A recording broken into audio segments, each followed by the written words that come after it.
Aujourd'hui, on a une situation d'orage qui sont potentiellement violents. Et on voit la base là, de l'orage qui est vraiment ici. Bienvenue au Centre opérationnel d'Environnement Canada. C'est un bureau qui est 24 heures. Donc, il y a une équipe de jour, une équipe de nuit, 365 jours par année. Les données climatiques se succèdent sur les nombreux écrans. Vallée du Richelieu va falloir surveiller. Quoi qu'elle est forte sur Blainville aussi. On a quand même suffisamment d'instabilité. Plusieurs secteurs du Québec sont en veille d'orages violents. Tout le monde est bien occupé aujourd'hui, là, Maïna Poirier surveille attentivement les publications sur les réseaux sociaux. pour essayer de trouver des photos de dégâts, de temps violents, qui peut nous aider à faire nos enquêtes, par exemple. Son collègue, Gerardo Velonza, à l'arrière, est attitré à la ligne téléphonique d'information. Ça peut être un citoyen ordinaire, ça peut être un agriculteur, un entrepreneur qui veut couler une dalle de béton, il veut savoir s'il va pleuvoir dans la prochaine heure.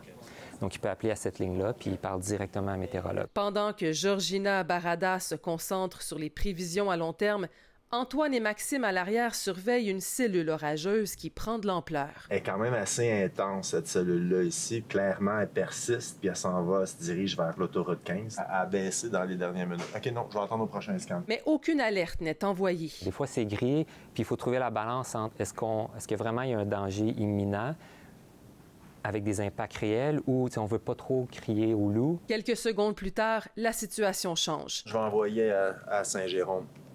Comme la cellule principale se déplace vers là. Le danger est imminent. Une alerte d'orage violent est envoyée. Saint-Adèle-Saint-Sauveur. OK. Ouais, fait que j'envoie ça. 2 autres alertes sont envoyées dans les minutes suivantes. Avec la chaleur, une onde frontale qui... Je la check depuis tantôt. Elle est loin, fait que je pense que je vais l'envoyer aussi. Ouais, je l'enverrai moi aussi. On surveille cette cellule-là ici, là, un petit peu au nord-est de Saint-Michel, des Saints. Ça montre depuis les derniers scans de radar là, certains signaux assez convaincants. Fait qu'on va l'ajouter. C'est la même situation, c'est la même nature de temps violent qu'on attend. Donc, on l'envoie et c'est rapide comme ça.